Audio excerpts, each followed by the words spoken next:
Masih bersama kami dalam acara Tafsir Pendidikan Islam. Ustaz, di era modern seperti ini Ustaz ya, bagaimana sebenarnya metode zuhud itu untuk menghadapi era modern ini seperti apa Ustaz? Supaya tidak terjebak Supaya tidak terjebak di dunia ini Ustaz. Yang serba menggoda Yang serba menggoda, serba menarik kita ini Ustaz. Bismillah, alhamdulillah, salatu wassalamu ala rasulillah, ma ba'du. Jadi memang kita hidup di dunia ini, lebih-lebih di zaman sekarang yang serba ada ya. Serba mudah dan serba instan. Ini tidak jarang menggoda seseorang dan lalai daripada tujuan hidupnya.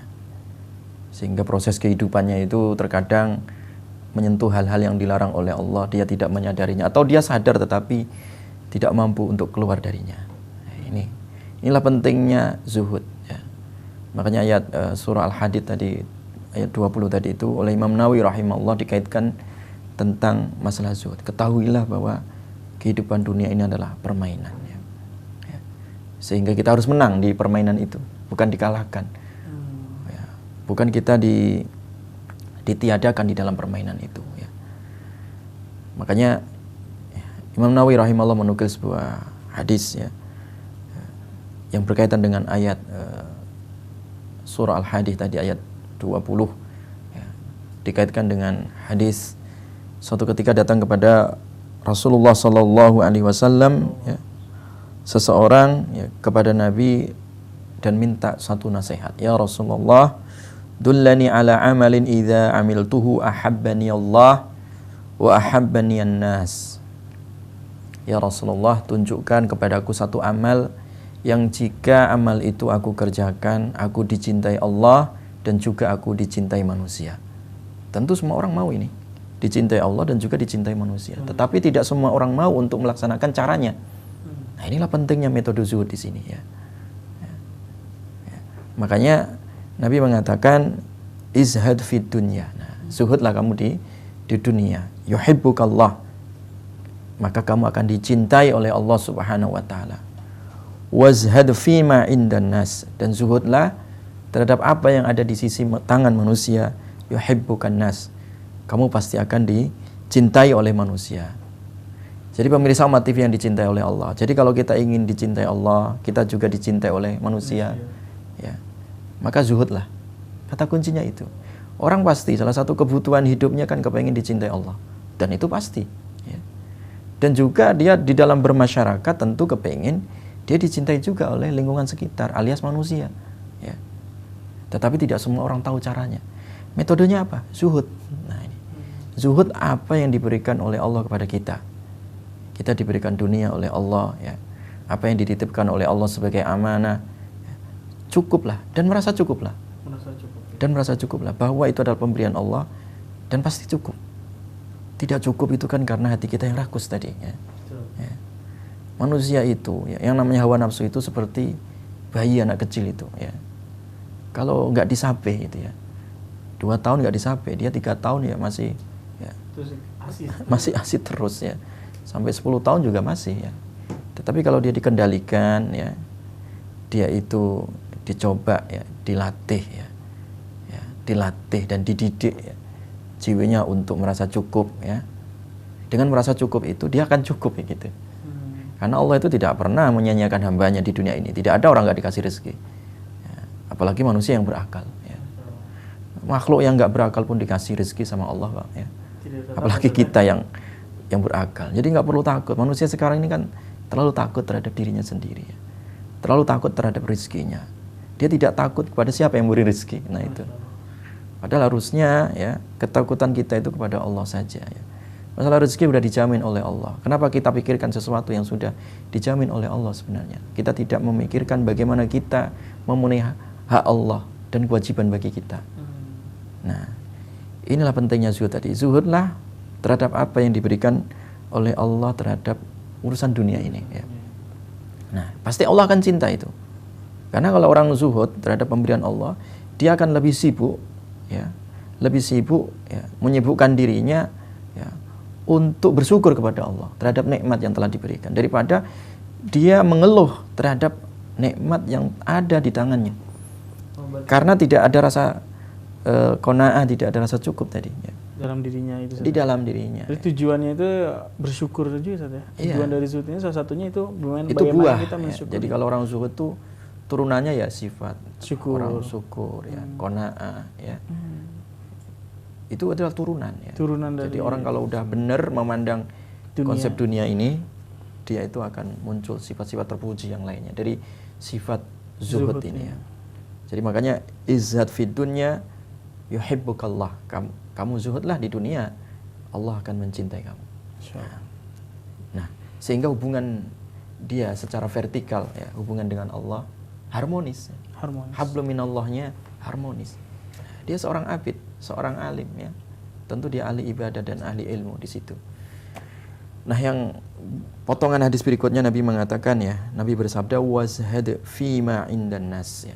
Dan zuhudlah terhadap apa yang ada di tangan manusia, di sisi manusia. Seperti apa caranya? Yuhibbukan nas ya. Cara kita berzuhud dari tangan manusia. Dari tangan manusia. Kita itu ya jangan rakus dengan rezeki orang. Oh. Bukan hak kita, kita akui hak kita. Ya. Sebenarnya bukan jatah kita, kita ambil. Nah, inilah yang sekarang terjadi.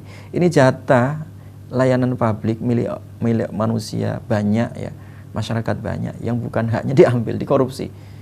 Itu enggak zuhud namanya, enggak zuhud di tangan manusia. Yang terjadi apa? Dibenci manusia. Ya, dibenci manusia. Ya.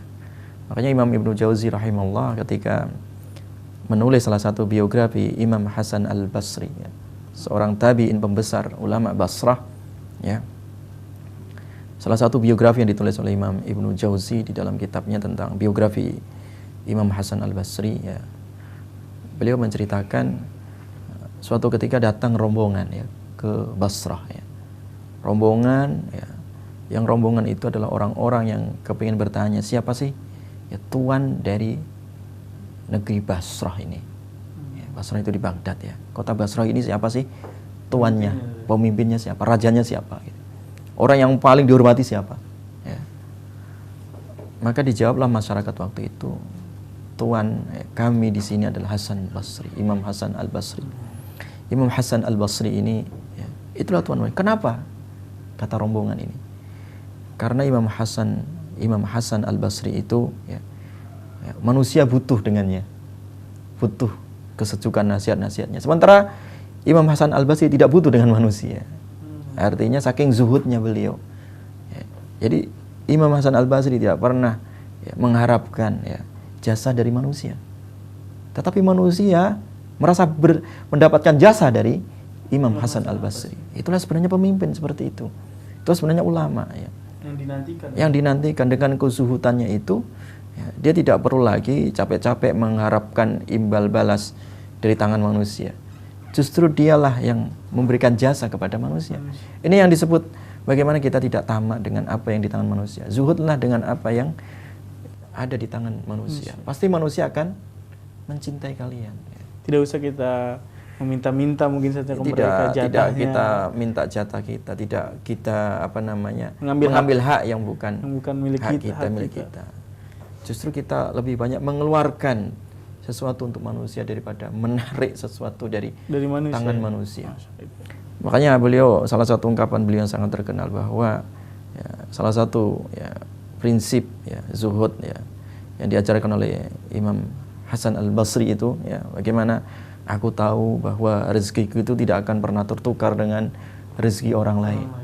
Ya, tentu di sini aku sibukkan ya, lebih khusyuk ya, untuk beribadah kepada Allah.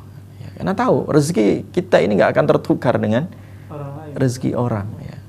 Kalau kita paham bahwa rezeki itu nggak akan tertukar dengan rezeki orang, kita tidak perlu ambisius ya, dengan rezeki orang lain. Nah inilah kan sekarang ini kan faktor ambisius ini yang merusak tatanan berbangsa dan bernegara.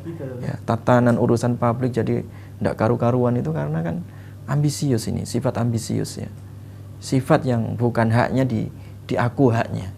Ya, sifat yang ini kapling milik orang diambil. Nah, ya, inilah jiwa-jiwa korupsi yang sekarang hampir semua lini ada itu karena itu tadi. Jiwa yang dipenuhi dengan sifat tamak, ambisius yang tidak ada zuhud di dalamnya. Jadi oleh karena itu ketika kita ingin dicintai Allah dan manusia, zuhudlah. Nah, gitu. Sehingga kita butuh mendidik jiwa kita ke arah ya zuhud ini ya. Sehingga tumbuhlah sifat zuhudnya. Ketika sifat zuhud itu tumbuh di dalam diri seseorang ya, tentu dia tidak akan pernah khawatir rezekinya tertukar dengan rezeki orang ya. Dia tidak akan pernah tamak lagi dengan rezeki orang. Dan dia akan mencukupkan diri dengan sesuatu yang halal, yang apa yang diberikan oleh Allah kepadanya. Dan sebenarnya prinsip dasarnya apa pemberian Allah itu pada diri manusia itu cukup sebenarnya. Sebenarnya cukup, Ustaz ya? Sebenarnya cukup. Tapi keinginannya itu yang menjadi keinginan cukup, manusia itu yang membuat apa yang diturunkan Allah tidak cukup. Ini adalah jiwanya sebenarnya. Jadi berarti harus dibedakan antara keinginan dan kebutuhan ya. Betul. Makanya disinilah kalau kita memikirkan keinginan itu tidak pernah ada ujungnya. Tidak ada. Tapi kalau kita memikirkan kecukupan itu adalah cukup. Cukup. Jadi oleh karena itu ketika kita ingin cukup hidup kita, cukupkan hati kita. Nah gitu. Resepnya di Ustaz ya. Jadi cukupkan hati kita. Cukupkan hati. hati. Zuhudkan diri kita.